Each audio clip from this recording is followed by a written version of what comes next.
सांगली मिरज आणि कुपवाड महापालिका क्षेत्रात भांडवली मूल्य कर प्रणाली अंतर्गत करण्यात आलेल्या वाढीव घरपट्टीच्या विरोधात मंगळवारी सर्वपक्ष कृती समितीच्या वतीने भव्य मोर्चा काढण्यात आला। शहर बंदच्या हाकेला व्यापारी, विविध संघटना आणि नागरिकांनी उत्स्फूर्त प्रतिसाद दिला। त्यानंतर ढोल ताशांच्या गजरात महापालिका कार्यालयावर धडक मोर्चा काढून प्रशासनाविरोधात जोरदार घोषणाबाजी करण्यात आली। मोर्चामध्ये भाजप वगळता विविध राजकीय पक्षांचे पदाधिकारी, सामाजिक संघटना, व्यापारी संघटना आणि मोठ्या संख्येने नागरिक सहभागी झाले होते।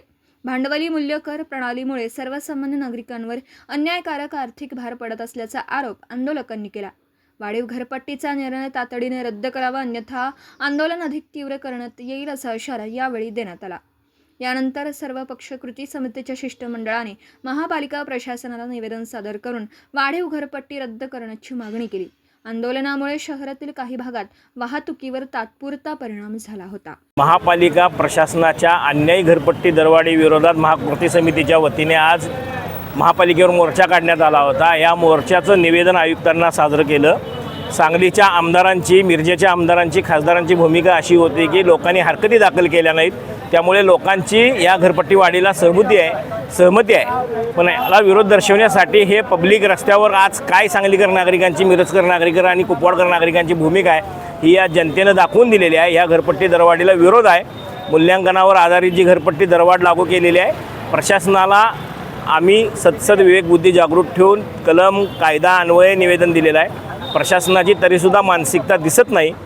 त्यांनी विचार करायला वेळ मागितला आहे, त्यांनी बैठक घेण्यासाठी वेळ मागितला आहे। जर यातून या नागरिकांच्या मालमत्तेवर लादलेला कर, जिजिया कर हा कमी झाला नाही तर आमचं असहकार आंदोलन असेल।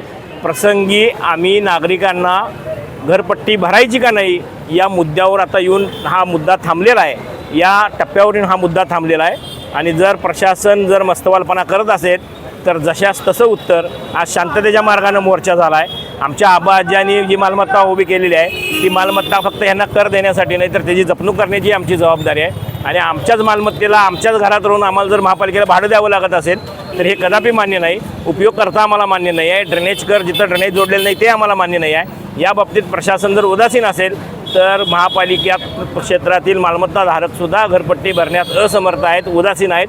हे चित्र यापुढील काळात दिसेल। दिवसभरातील घडामोडींचा आढावा घेण्यासाठी पाहत रहा N24 मराठी न्यूज चॅनल।